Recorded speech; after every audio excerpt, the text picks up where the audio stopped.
नमस्कार. शासन 4 यूट्यूब चॅनलवर आपलं सर्वांचं खूप खूप स्वागत आहे. तर आताची सर्वात मोठी ब्रेकिंग न्यूज म्हणजे सेवानिवृत्त कर्मचाऱ्यांसाठी आली आताची मोठी खुशखबर, वेतनात मोठी वाढ.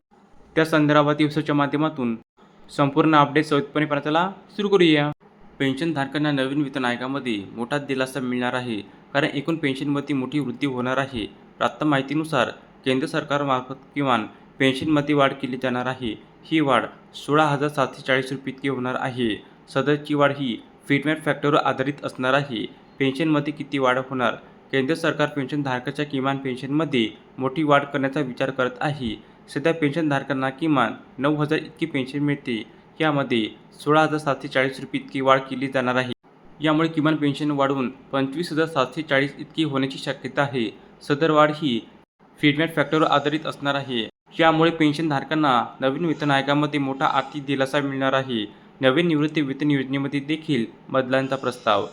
नुकतेच केंद्र सरकारने सुरू केलेली यूपीएस पेन्शन योजनेमध्ये कर्मचाऱ्यांना पुन्हा पेन्शनचा लाभ मिळण्यासाठी किमान 25 वर्ष सेवा पूर्ण आवश्यक असेल, तर निवृत्तीपूर्वीच्या शेवटच्या 12 महिन्याची त्यांच्या मूळ वेतनाच्या 50% रक्कम इतकी पेन्शन म्हणून निश्चित केली जाईल. धन्यवाद.